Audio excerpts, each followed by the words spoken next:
भी यही बात बोलूंगा कि स्टारडम पा जाना बहुत बड़ी बात नहीं है। स्टारडम पा के भी इतना शालीन रहना, इतना प्रेम से रहना, हर किसी को रिस्पेक्ट करना, चाहे वो हमारे इंडस्ट्री से कैसे भी जुड़ा हो, कोई भी आके आपसे मिलता है आप सबका रिस्पेक्ट करते हो। लेकिन जो आपका नाम खुशी है ना, तो मुझे एक गाना याद आता है भैया, आजकल के प्यार में दिक्कत बा, तो भर भाई हो ना टिकत बा। अच्छा प्यार मोहब्बत के बारे में इतना जानते हैं, प्यार बार हुआ है लग रहा है आपको किसी से? प्यार तो हुआ था और उसी से रहेगा, भले मैं उससे बात करूं या ना करूं। जब रहेगा तो था कैसा है ना? नहीं था, ब्रेकअप। ये नया प्रोजन लेकर आया हूं मैं, क्या भैया है कि ना भैया? जिसको एक बार नजर से गिरा दिया वो कभी उठ थोड़ी पाएगा। लेकिन मोहब्बत तो आजीवन करूंगा मैं। निहाल जी आप ऐसे रहते हैं कि मुझे यकीन ही नहीं हो रहा है कि आपका भी दिल टूटा है। क्या करी, दिले ऐसा चीज बा कि टूट जाला, बतावे के जरूरत थोड़े बा। हाँ, अब रोहित जी से देख लीजिए, बेचारे उदास हो गए, दिल की बात की तो आप। मैं आपकी दोस्त हूँ और शुभचिंतक भी हूँ, तो एक लाइन में बोलूंगी, आजकल के लड़किन के फेरा में जन परे हो, आजकल के लड़की उड़न बा। लेकिन हम बात कहनी हो, हम चाहम प्रिया जी रो आ जाए, रिया जी ये अभी लास्ट ओवर चल रहा है, इसी में हम लोग को जीतना है और हारना है। रवि भी आप भी आइएगा, हेमंत किशोर जी कहाँ हैं? हाँ आप भी आइएगा। वेटिंग में रखी ज्यादा टाइम कम दी, जहिया दूसरी तहिया दिलवा में जखम दी, नाम धोइले पिया खुशी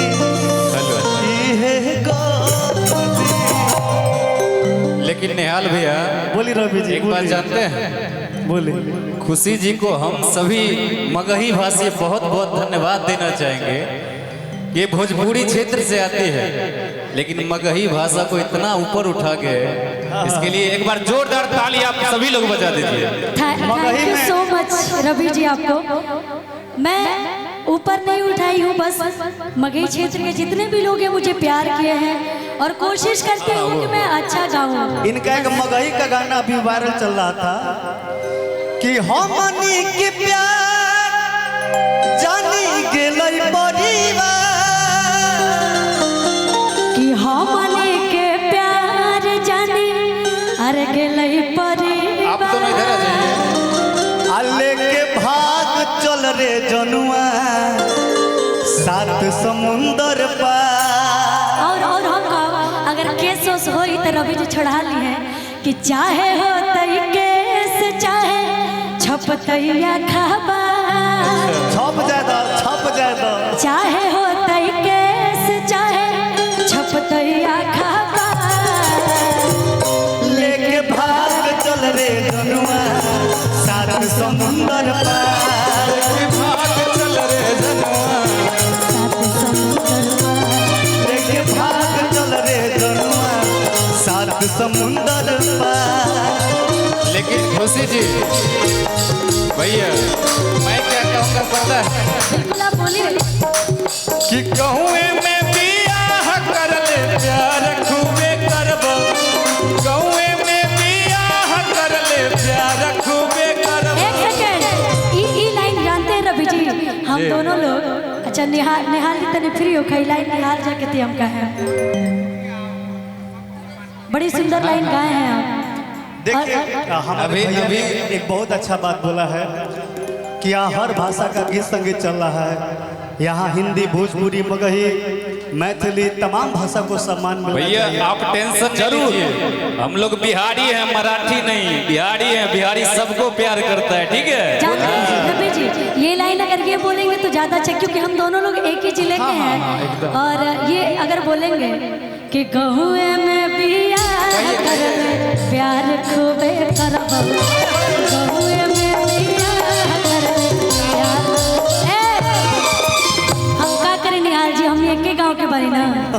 कि छोड़ा भैया लागो भतार कैसे कहो कि छोड़ा भैया लागो भतार कैसे कहो। निहाल भैया की तरफ से हम कह रहे हैं कि तोरे आसे छौड़ी कुमार हमारा तोरे आसे छौड़ी कुमार हमारा कि छोड़ा भैया लागो भतार कैसे कहो अरे छोड़ा भैया लागो भतार कैसे कहो।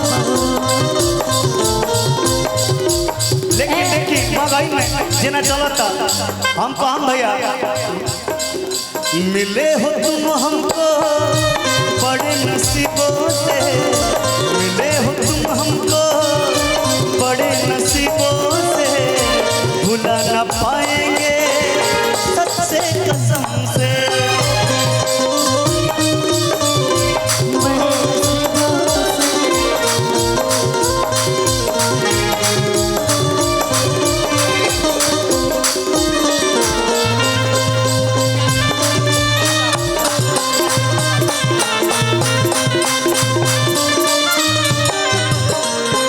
ये राज यादव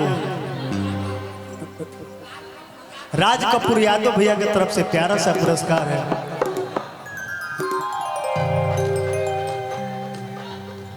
अभी तो सब बचले हैं। Ramakant bike service centre gram Ramaul बहुत बहुत सारा आशीर्वाद प्यार दीजिए सीताराम जी। जी आप मेरे तरफ से रखिए बस।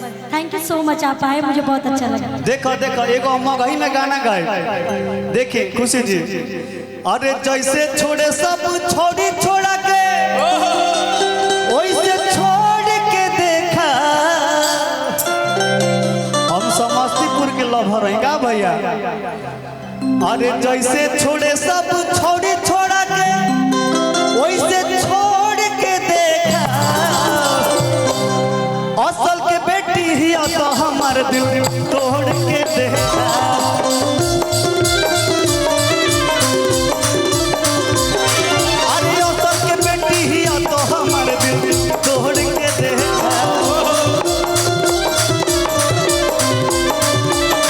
जैसे छोड़े सब देखे जैसे एक मिनट पे अरे जैसे मोड़े सब छोड़ी मुहवा अरे मोड़ के देखा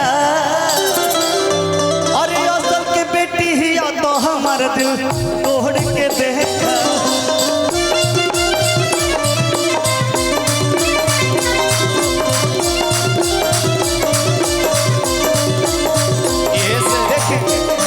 आपका दिल मैं कैसे तोड़ सकती हूँ आपका तो ऑलरेडी पहले से टूटा हुआ है। यही से एक लाइन और गाए थे आप कि देख लियो चाहिए हवा करे लेगे देख लियो चाहिए हवा करे लेगे छोड़ा चुप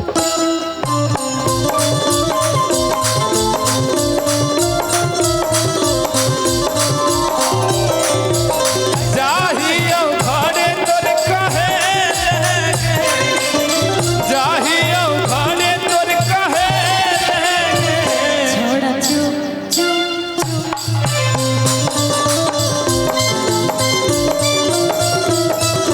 अच्छा रोकेगा निहाल जी एगो बात बताइए कि हमारा पशु नहीं अरो तू झूठे शक करेला कि हमारा पशु नहीं अरो तू झूठे शक करेला अरे हम करी प्यार तो का डरेला तो ये प्रियवा पमारेला। सुनो ए भैया ई का कहले कि हम कहीं प्यार तो तू डरेल तो हम सही में हमको पता है इसीलिए आपको बोल रहे हैं। कब पता चला है आपको अभी पता चला। अभी अभी जब प्रपोज भी हम हुआ है बैठे हुए थे थोड़ा देर पहले स्टेज पे प्रपोज हुआ है झूठे हल्ला करो कल ही वायरल हो जाएगा निहाल मिश्रा और प्रिया सोहनी कोई बात नहीं वायरल हो ए भैया लेकिन हम कह कि जब लड़की हंसी न होले रे दिल दिल तोड़ के मशीन होले रे खुशी जी आ इनका फेरा में मत पड़ी हो आ डसे वाला ही ना कि न होली रे आगना भैया आ इनका फेरा में मत पड़ी हो आ डसे वाला ही ना कि न होली रे आ जब लईकी हसीन होले रे दिल तोड़ के मशीन होले रे जब लईकी हसीन होले रे दिल तोड़ के मशीन होले रे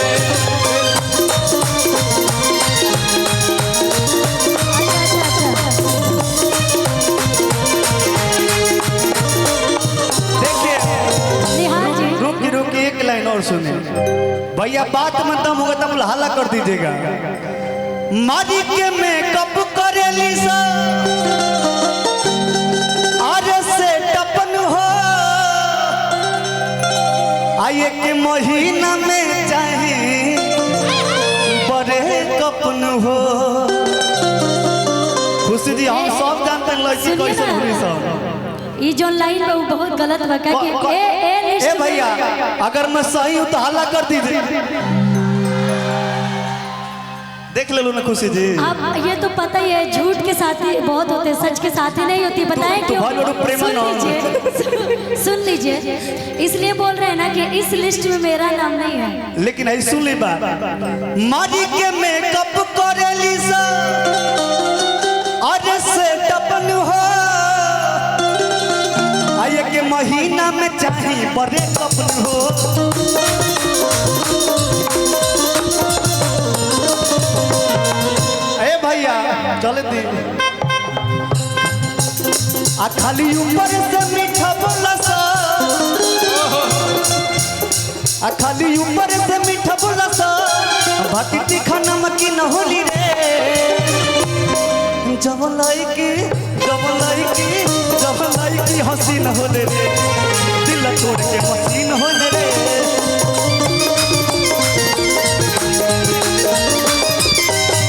जब लईकी हसीन होले रे दिल तोड़ के मशीन होले रे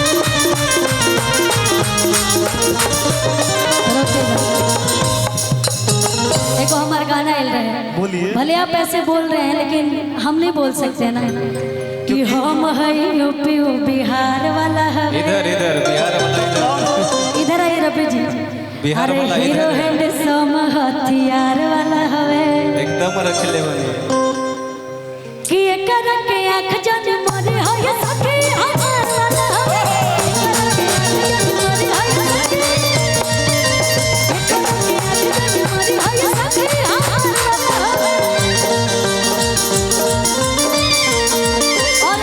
बिहार वाला होवे हीरो हैंडसम हथियार वाला होवे हम हैं यूपी बिहार वाला होवे हीरो हैंडसम हथियार वाला हम इनका खातिर कहो कि हम हैं यूपी आ बिहार वाला हई आ सच कही सूट सलवार वाला हई साड़ी वाली है इनका पे शौक जन करे खुशी हमार वाला होई वो मैं जानती हूँ पहले से इसलिए हम आप सबके बीच में नहीं आए इन्हीं से पूछ लीजिए तू झूठे आला पेन सिकड़ी अमीर लगला अभी ना चश्मा के हीरो लगला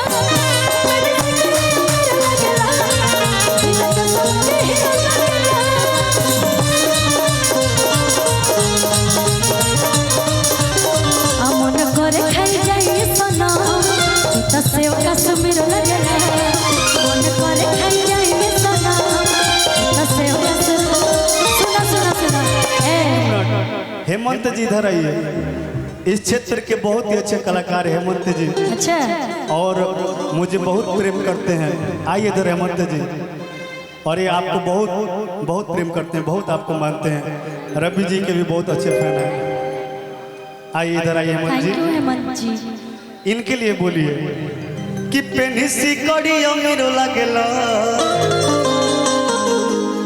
अभी ना चश्मा के हीरो लगला मन करे खाई जाइए सना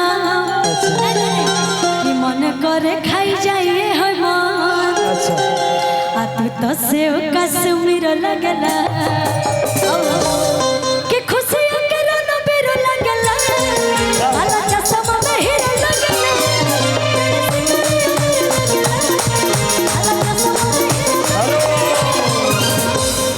लेकिन जानते हैं आज आए हैं तो आप दोनों के लिए हम यहाँ पे आए हैं और 50 किलोमीटर से दूरी से चल के आए हैं। हमारे निहाल भैया बोले जब आपके क्षेत्र में हम कार्यक्रम करने के लिए आए हैं तो आप भी आइए, हमसे मिलेंगे। हम इनसे पहली बार मिले थे खगड़िया अलौली में, शायद आप भी आए थे, निहाल भैया भी आए थे, मिले थे। तो आप लोग का आशीर्वाद प्यार है और मैं आप दोनों के लिए कहना चाहूँगा कि आपकी दोस्ती हमारी शुरू की ताज है, कि आपकी दोस्ती हमारी शुरू की ताज है और आप जैसे दोस्तों पे हमें नाज है। कल कुछ भी हो जाए जिंदगी में मगर, कल कुछ भी हो जाए जिंदगी में मगर आपकी दोस्ती ऐसी ही रहेगी जैसी आज है। एक जोरदार ताली हो जाए। थैंक यू और देखिए निहाल भैया, एक इनका गाना मैं एक फेवरेट गाना है, हम बराबर सुनता हूँ। हाँ स्किल भैया हमारे कमलेश भैया।